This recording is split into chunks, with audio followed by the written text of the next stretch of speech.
Hey everybody, welcome to the channel. I'm Fox, and today I wanted to show you a hard-hitting AR build that is able to buff your team's and your own personal damage to much greater heights than they would usually receive. So by playing this build well, or at least just sitting in cover and applying damage, you'll essentially be doing very large amounts of damage yourself, but more importantly you can buff the weapon damage, skill damage, and status effect damage of everybody in your team while staying in cover with Overwatch for much longer than possible with a combination of Demolitionist and Sawyers. We're using the True Patriot backpack to give our teammates, well, it buffs it from 8% to 12%, but essentially 12% multiplicative amplified damage, so it's a damage resistance debuff to any enemy that we apply the red flag to, whilst using Overwatch to give 12% additional skill and weapon damage to our team as well. And by using Sawyers to buff our own damage, as well as Demolitionist to give our teammates 5% damage to targets out of cover on top of everything we're just doing here, it's actually insane just how much you're buffing your team by really doing nothing other than just sitting in cover and shooting stuff. And our own damage, whilst being a 2 blue build, can actually be buffed to the equivalent of 6 reds because of the 30% weapon damage buff that we get from Sawyers. So a lot of synergy with this build. It's very hard to be knocked out of cover because of course you can't be staggered from explosions with Sawyers, and you apply large amounts of additional damage to everybody as well, or give them large amounts of additional damage. I will include a timestamp for the build and the gameplay as well. If you just want to go straight to the mission and see how the build plays and the damage stats, or have a look at the individual pieces, please do go straight to that if you prefer. So let me quickly demonstrate exactly how this works. Let me put on a damaging skills. So if we go to a sticky bomb. Here we go, a burn sticky bomb. So let's just imagine, I know I'm not on a status build, so this isn't going to hit very hard, but we've got an invulnerable target on here. What I'm going to do is just fire this into this, and you'll see that the burn is 87,598. So let's just say 87,500.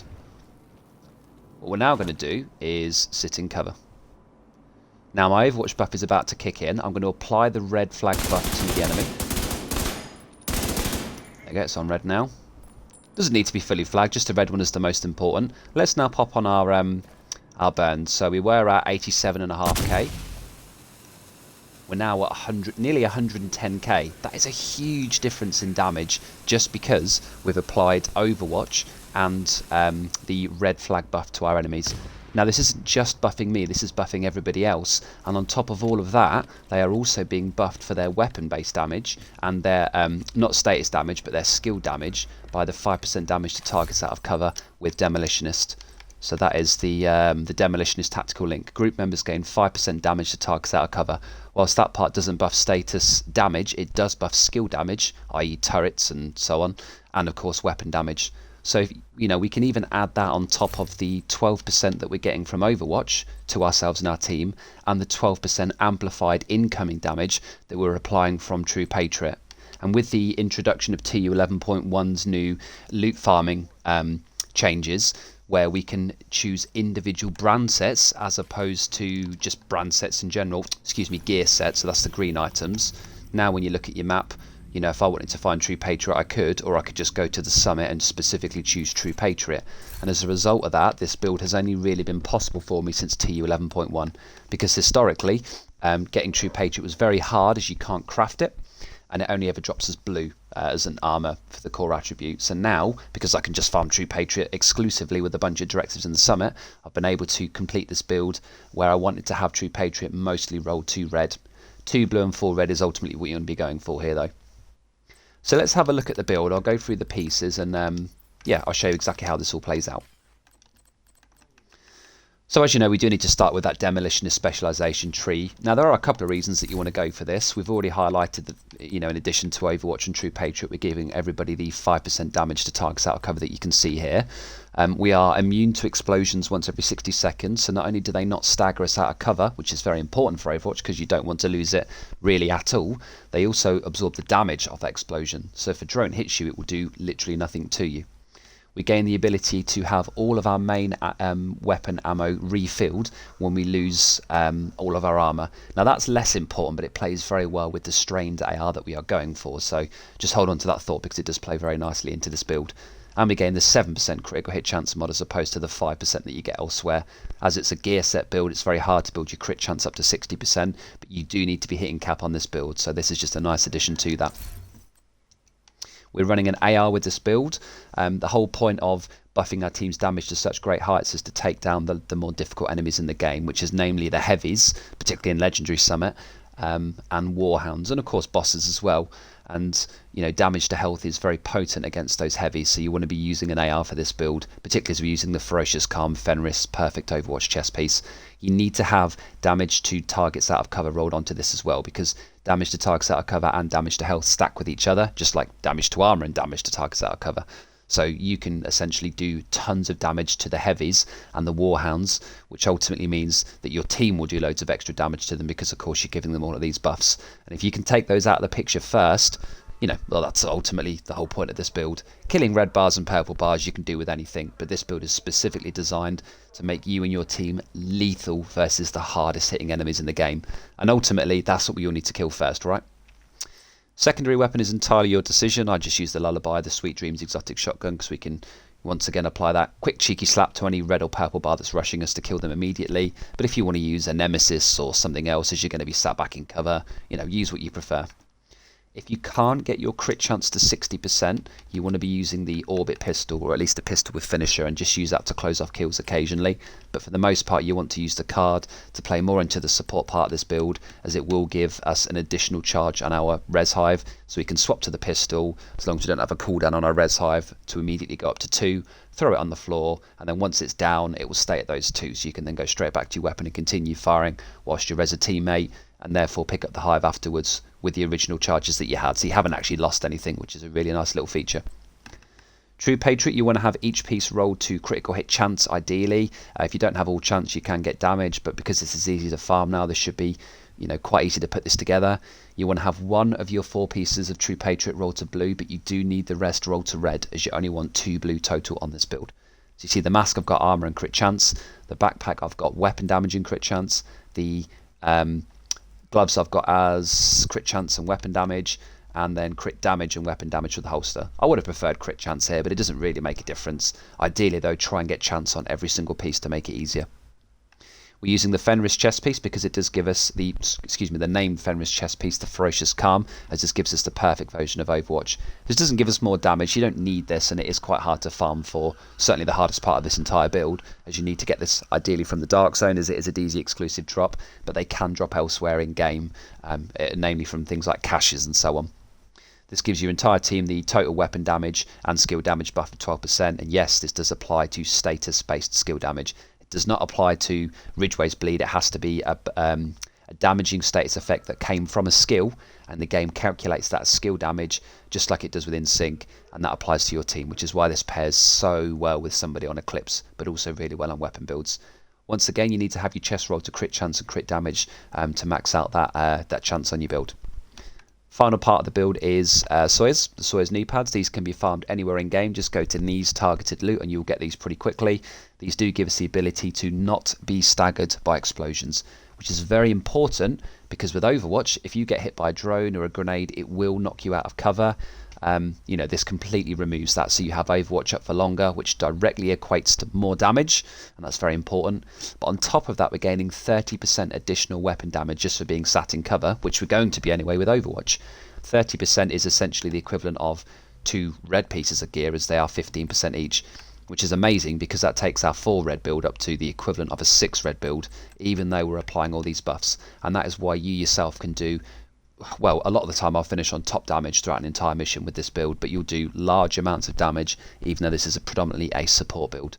If you do need to move, you retain that 30% for 10 seconds, which in my opinion is more than enough time to get to a new position where you can see everything, and then you're going to immediately start building the buff up again anyway. So, don't look at it as you have to be fixed to one spot all game. If you need to cover to keep Overwatch active to move around, you're going to get Sawyers back anyway, so it's not the end of the world. The main reason for this is that you can't be staggered by explosions, but that 30% is very noticeable, and you will hit like an absolute truck with this build. You need to be using an AR with Strained, as it gives you the 10% critical hit damage for each 0.5 seconds that you are firing, so after 2.5 seconds you'll hit the cap of 50%. And the advantage is that with True Patriot we do gain, if you look at the 3-piece bonus, 30% magazine size. So choose a low rate of fire AR. I would say 750 is the highest that you want to go for. If you've got a FAL or an AKM or an ACR or something like that, that's 6 to 750 RPM, that would be perfect. And if you look at the mag size there, it is now 65 with True Patriot, which means I'm going to be benefiting from strained even more. As you probably remember from earlier, with the Demolitionist ability to refresh your mag count when you lose all of your armor, one of the passive talents of Demolitionist, that is instant. There's no interruption there, so you can actually keep strain going for almost the equivalent of 2 mags if you happen to have an armor break whilst you are firing, and that just means that the damage output of this weapon actually goes really high. Just make sure that you have damage to targets out of cover and damage to health, as it is going to be your job to melt the harder things in the game, such as bosses, heavies and warhounds, which for the most part are damage to health and damage to targets out of cover. With all of the crit chance that I've got rolled onto this build, yes, I've had to use 3 crit chance mods, as you can see here, and my weapon, including the 7% crit chance mod from Demolitionist, is also just full up of crit chance mods. I was able to hit the 60% cap, and then my critical hit damage is 67.6, which of course with strained is going to be buffed to well over 100%, so that plays in really nicely with the build. So yeah, pretty easy to put together. Screenshot that if you would like to. What I'll now do is load into a mission, and I'll show you exactly how this all plays out. So it looks like we've loaded into a 4-stack mission. So the way that you play this build is each area you get into cover like this. You find basically the highest priority target, which is usually the gold bars, and you want to focus them down first. By applying that red flag buff, we're now doing more damage, and there's the Overwatch that's just kicked in there as well. If I need to move around, I can just simply cover to cover, retain Overwatch. My Sawyers buff is still at 30%, and then it will go straight back up again the moment that runs out. So you don't have a huge DPS loss, even though you are moving around a lot with this build.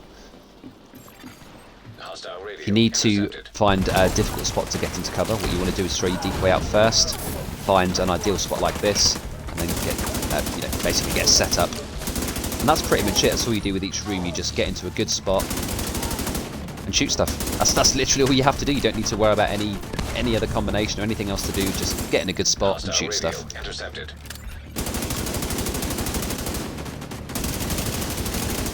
So what I'm going to do here is once again focus the priority targets, which is the gold bars. That's now painted up, so I can go for assistance. So if you notice I've got 1 charge, what I'm going to do now is get out my pistol. Whoops. Throw the second charge down. And that's now on 2 charges. If I swap back, that stays on 2 charges. So I can just leave that if I need to now.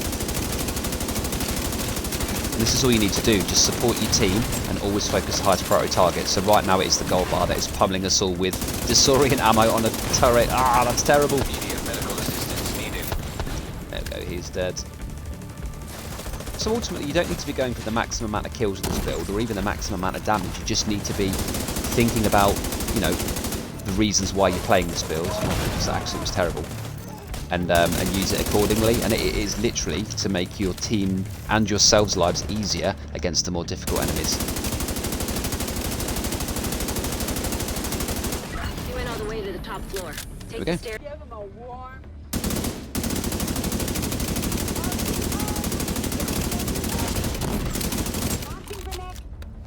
So you see there we have the large explosion as well. That does 1.7 million damage.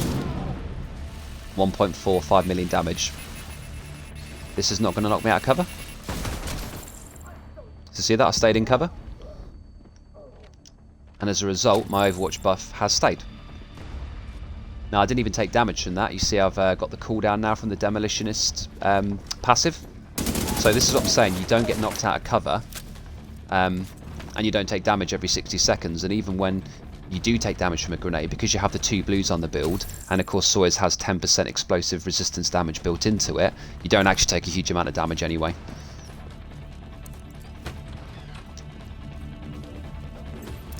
So room I'm going to get up top, throw my decoy out. So it's the same with every room. Just get your decoy out, find the best position that you can see everything, so you minimise your moving, because ultimately you want to keep Sawyers up as long as possible for your own personal damage. But if you do lose it, it's not the end of the world.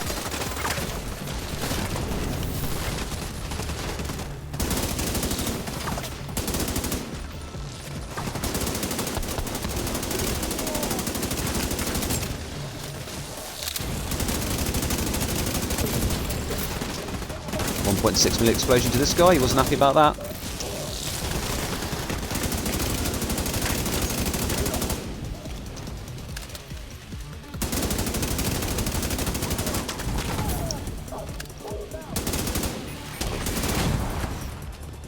There you go, not knocked out of cover again, still got Overwatch. Now the good news is, because of running the perfect Overwatch Ferocious Calm Chest, even if I was, for whatever reason, having to come out of cover, it's only 8 seconds to get the buff back again. So once again, even with the perfect version, we are just minimising the downtime that we would potentially be without, you know, that buff. Obviously you don't need the perfect version, just like you wouldn't need perfect vigilance on a vigilance build, but it's just, oh, what a great pair of gloves, look at those, yoink. And that's actually a really nice AUG as well. Oh, there you go. Bit of YouTuber's luck. Yeah, you know, it's like perfect vigilance as well. They don't give more damage, but they give more damage uptime, which equates to more damage, so it's still important to try and get them if possible. Right, so we are now at the boss phase. I do feel that we have almost the perfect team for this, because we have a guy running status effects, a skill builder, and a weapon damage guy running pestilence, and Overwatch, damage to targets out of cover, and the True Patriot buff all improve all of those parts. So you know, the pestilence guy will notice a much larger, his tick damage will be considerably higher, for example. But of course the burn will be, the bleed will be, the base weapon damage will be, the skill damage will be. You just, honestly, it's amazing. It's so much fun to play, and your teammates will adore you for playing this.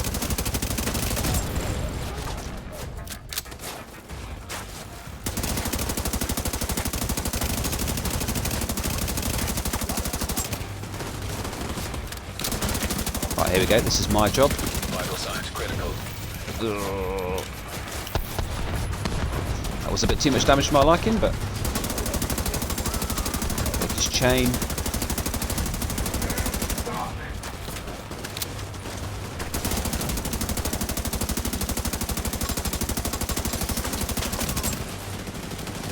So I'm just keeping this guy not only subdued, but I'm applying massive amounts of damage to him and allowing my team to do the same. Oh, and a big explosion to everything else as well. Lucky dudes.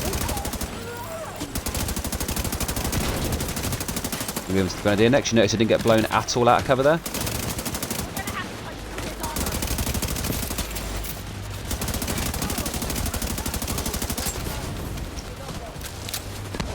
There's the boss. Let's start getting him painted up. This is why I like the C79 scope, because you're sitting back a lot, you will be firing at range, which is why I think the FAL is probably the best for this build, because it has great base range compared to a lot of other ARs in the game, but it still hits really hard and has a low RPM, so you're very ammo efficient. Which, not being on gunner, you might notice you start to run low on ammo, even with all the buffs that True Patriot give us.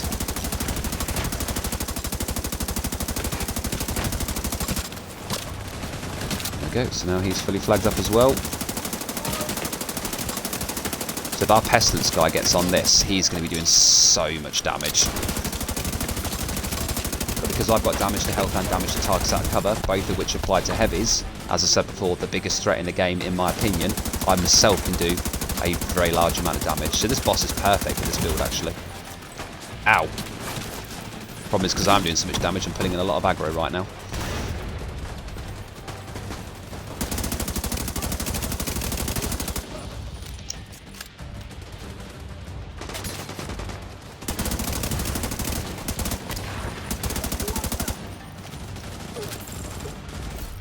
What I'm going to do here actually is change my skill, because I don't think I'm going to die, so I'm going to go to a healing drone just to top myself off.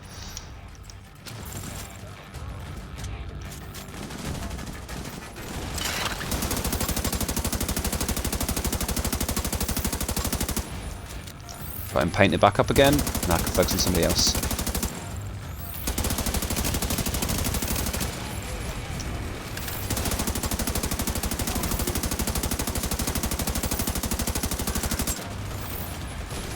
$450k per crit from strains. Oh, fucking hell.